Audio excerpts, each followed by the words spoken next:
지금 코로나 사태로 전 세계 금융시장이 난리도 아니죠. 주식시장이 뭐 연일 폭락하고 뭐 그다음에 항상 이럴 때면은 나타나는 게 있습니다. 달러 가치가 상승한다는 건데요. 원 달러 환율이 이제 뭐 1,300원 된다.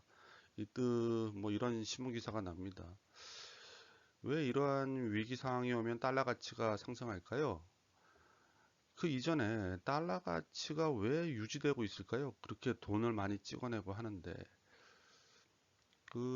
그리고 달러는 뭐 기축통화라 그러는데 기축통화는 과연 뭘 의미할까요? 기축통화란 국가 간의 결제나 금융거래의 기본이 되는 화폐 이렇게 정의하는데요. 뭐 어렵게 생각할 필요 없으십니다. 그냥 미국 달러라고 보시면 됩니다. 바로 기축통화는 미국 달러다. 한국, 중국, 일본 같은 수출 중심 나라가 상품을 열심히 만들어서 미국에 상품을 수출하면은 미국은 달러를 줍니다. 뭐 미국뿐만 아니라 한국 같은 나라가 중국에 수출을 해도 중국이 상품 가격을 달러로 결제하는 경우가 많습니다. 그러면 이렇게 수출을 많이 한 나라, 뭐 한국, 중국, 일본이라고 하죠. 이런 나라들이 사우디아라비아에서 뭐 원유를 수입했다. 그러면 이 결제 대금으로 달러를 지급합니다. 특히 원유는 달러로만 결제하게 되어 있는 페트로 달러라고 하나요? 뭐 이런 시스템이 있습니다.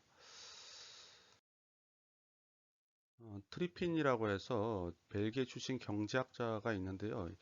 이 사람이 주장한 이론이 있습니다. 바로 트리핀의 딜레마라는 건데요. 트리핀의 딜레마는 우리가 생각하는 거를 이 교수님이 얘기를 하고 있습니다. 뭐냐 하면 달러 가치는 지속될 수 없다는 뜻이죠. 달러가 기축통화이므로 각국은 달러가 필요합니다. 왜냐하면 뭐 원유를 사올 때 달러로 결제해야 되고 뭐 수입을 뭐 호주에서 소고기를 수입해 온다 그래도 달러로 결제해야 되고 그래서 달러가 각국이 다 필요합니다. 그러면 달러를 어떻게 조달해야 될까요? 각국은 미국한테 달러를 달라고 할 수도 없는 일 아닙니까? 그러니까 미국 달러가 각국으로 이제 우리나라 같은 데로 흘러오기 위해서는 미국은 엄청난 무역 적자를 봐야 됩니다. 계속 우리나라 물건, 한국이나 뭐 일본, 중국의 물건을 사주고 있죠. 미국이. 그리고 우리나라한테 수출하는 건 별로 없습니다. 미국이. 그러니까 계속 미국은 무역 적자를 보는 거죠. 그래서 무역 적자가 계속 되면은 미국은 미국 경제가 무너져서 달러 가치가 붕괴된다. 이게 바로 트리핀의 딜레마인 겁니다. 그러니까 기축통화로서 어쩔 수 없이 필연적으로 달러는 붕괴된다. 이게 바로 트리핀의 딜레마입니다. 방금 말씀드린 거를 표로 보여드릴게요. 뭐 1996년부터 지금 뭐 16년까지, 2016년까지 보시면은 위에 빨간색 나라들은 다 무역 흑자를 보는 나라들이고 밑에 파란색은 뭐 미국입니다. 계속 무역 적자를 보고 있죠. 그래서 뭐 이게 제로섬 게임이니까 무역 흑자를 보는 나라가 있으면 무역 적자를 보는 나라가 있어야 되는 거 아니에요? 그래서 무역 흑자를 보는 나라들은 뭐 한국, 중국, 일본, 독일 이런 나라들이고 밑에 무역 적자를 보는 나라는 뭐 미국이죠, 대부분. 미국은 계속 통화량을 증대시키고 있습니다. 지금 1960년부터 2020년까지 미국의 통화량의 증가 곡선을 보고 있는데요. 뭐 엄청나게 폭발적으로 증가하고 있죠. 그러니까 달러가 계속 많이 풀렸다는 얘기입니다. 이게 우리나라 그래프가 이랬다 그러면은 아마 원화 가치는 폭락했겠죠. 근데 미국 달러 가치는 아직 전혀 견고하게 살아있다는 겁니다. 자, 이 그래프는 미국의 GDP 대비 국가 부채입니다. 국가 부채 비율이 지금 110%예요. 그래서 국가 부채가 엄청나게 증가하는 걸 볼 수 있죠.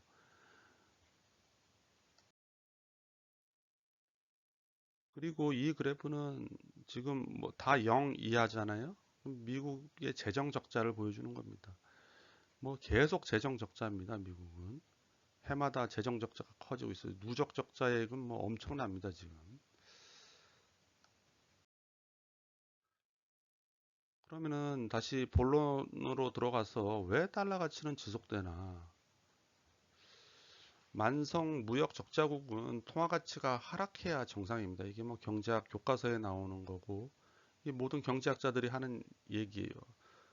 왜냐하면은 통화 가치가 하락하면은 수출 가격이 하락하겠죠. 그래서 다른 나라에 대한 수출이 증가하게 됩니다. 그리고 통화 가치가 하락하면은 수입 가격이 상승함으로 수입이 감소됩니다. 그래서 무역 적자가 자연히 해소된다. 이게 뭐 우리 자유시장 경제의 그 자유한적인 치유지요.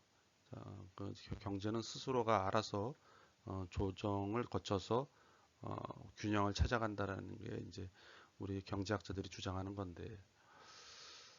그리고 화폐 발행을 많이 아까 그 화폐 발행을 보셨잖아요. 통화량 증가가 엄청난데 그러면 그 국가의 화폐 가치는 떨어져야 됩니다. 그럼 오늘의 본론인 왜 달러 가치는 지속되나? 제가 뭐 몇 가지 얘기를 할 텐데요. 좀 공색하긴 합니다. 일단 첫 번째로 기축 통화이므로 특히 아까 페트로달러 시스템 말씀드렸죠. 모든 원유 결제는 달러로만 가능합니다. 그러니 모든 나라들이 달러가 필요하겠죠. 뭐 사우디 같은 데서 석유 사오려면요. 그 다음에 달러를 보유하고자 하는 수요가 많아서 뭐 위에랑 같은 의미입니다. 모든 것이 이제 상품의 가격이라는 게 수요가 많으면 이제 가치가 올라가는 거 아니겠어요? 그러니까 수요가 계속 있으니까 달러 가치가 지속된다는 겁니다. 미국이 세계 각국의 상품을 소비해주고 있으니까 달러 가치가 하락되는 거를 각국이 바라지도 않습니다, 솔직히. 그리고 각국도 수출을 해가지고 벌어들인 돈이 다 달러라서 그 달러를 외환 보유고로 쌓아놓고 있습니다. 우리나라는 지금 뭐 3천억 달러, 4천억 달러 그러고 뭐 중국은 3조 달러 정도의 그 외환 보유고를 보유하고 있습니다. 그러면 달러 가치가 하락하면은 중국이나 한국도 뭐 그렇게 반갑지 않을 거예요. 중앙은행이. 그리고 달러를 대체할 마땅한 통화가 없습니다. 지금 기축 통화인 달러를 대체할 마땅한 통화가 없어서 이렇게 지속된다. 이렇게 보면 될 것 같습니다. 뭐 제가 찾은 이유는 이 정도인데요. 혹시 다른 의견이 있으시면은 그러면은 댓글로 좀 남겨주시면 감사하겠습니다.